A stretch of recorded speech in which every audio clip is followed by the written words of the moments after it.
So welcome back mga kabarako sa aking channel. Gagawa tayo ngayon ng cheesy ubi jelly salad. Ang mga ingredients na kailangan natin ay gulaman, yung white, and then cream soda, and then condensed milk, and then yung ating ubi powder flavor, then sago, then yung ating grated cheese, at 1/4 cup of sugar. So start tayo mga kabarako. Maglalagay tayo ng 5 cups of water.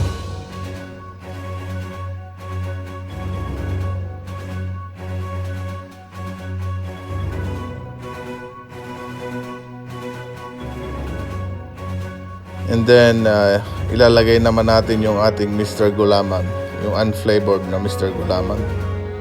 So yan, di-dissolve natin dyan.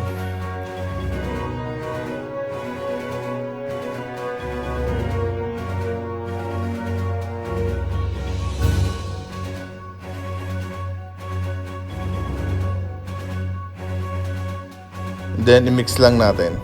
Haluin lang natin siya hanggang sa ma-dissolve totally yung gulaman powder.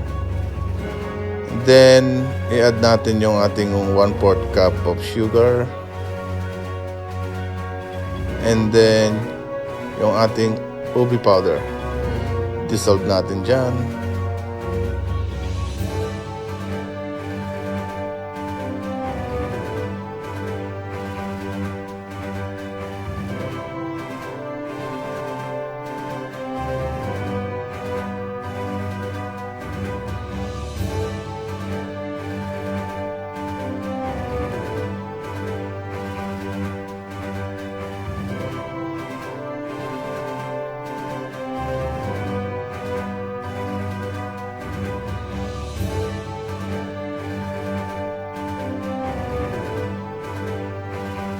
So and then, set na natin yung ating kalan sa medium heat. So yan.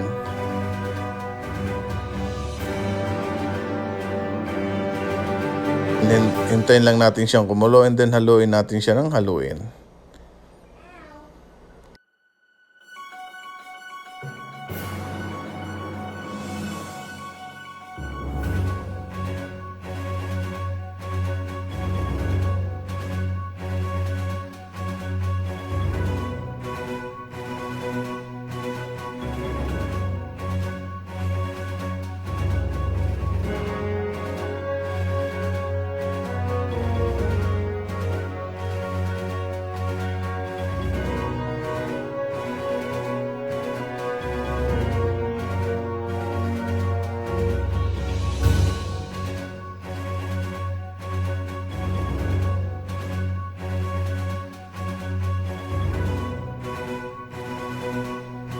And then yan, pag kumulo na siya, papatayin na natin yung apoy and then sasali natin siya isang lagayan yan para dun siya palamigin.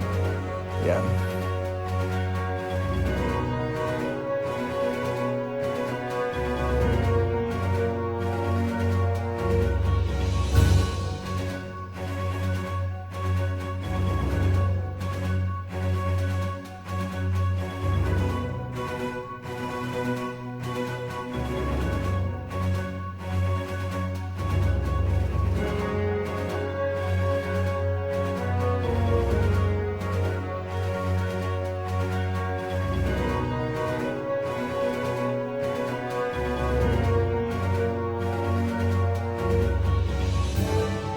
So yun na nga, habang pinapalamig natin yung ating gulaman, ay magpakulo tayo ng tubig para sa atin namang sago.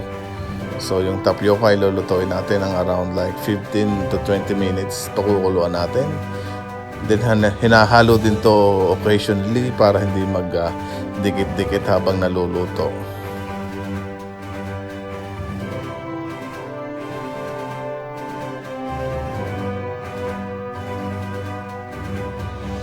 And then, after 15 to 20 minutes, ay patay na natin yung apoy. And then, tatakpan natin yan for another 10 minutes para mas maluto yung sago. So yun, after 10 minutes, ay patuluan na natin ng cold water yung ating sago para mas mabilis siyang lumamig. And then, i-drain natin siya.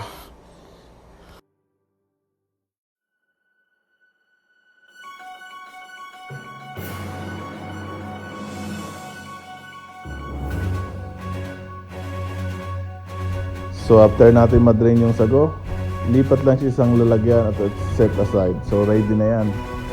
Ihanda naman natin yung ating gulaman.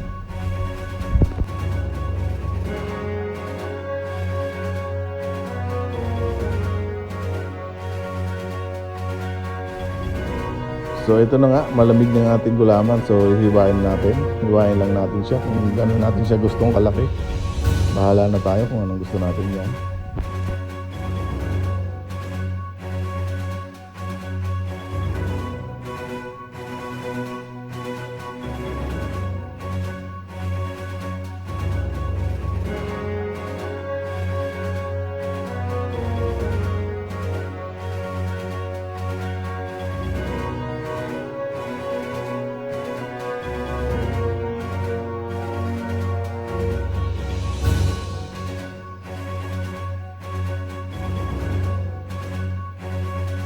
So yun, pag ready ng lahat ay ilalagay na natin sa isang lagayan. Unahin natin yung condense kasi wala tayong OB flavored, so gumamit lang tayo ng regular condensed milk.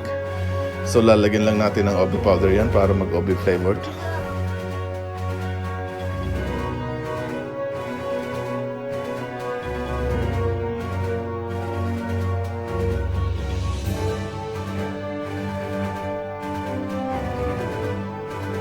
So yun na nga, mix lang natin yung OB powder. Mga 3 teaspoons. And then mix lang natin siya para magkuha na siya OB flavored na. So meron kayo na condensed na OB flavored na mas madali. So yun na yung gagamitin nyo. Hindi kasi available ngayon sa store dito yon. So yun muna ang ginamit ko.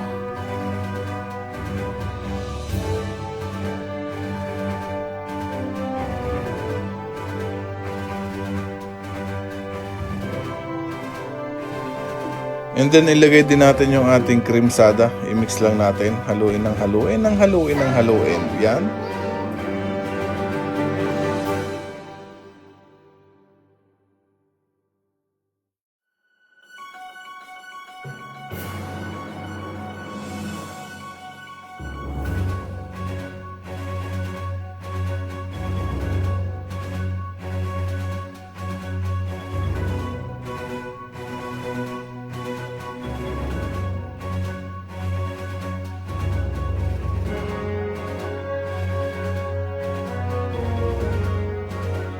So yun na nga, pag ready na, ilagay na natin yung ating na-slice na gulaman jelly.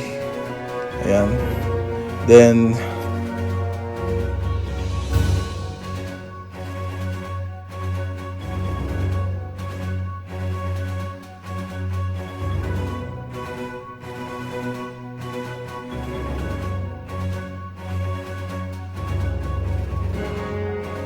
ilagay na din yung ating sago. And then, i-mix lang siya. Mix well.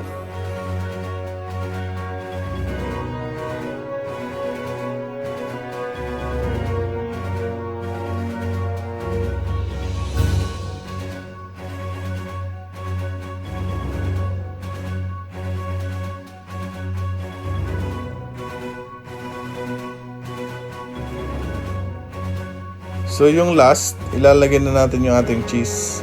Yan, pag nailagay yung cheese, haluin lang siya. And then ready na yan. So pagkahalo niyan, ilalagay lang natin sa ref.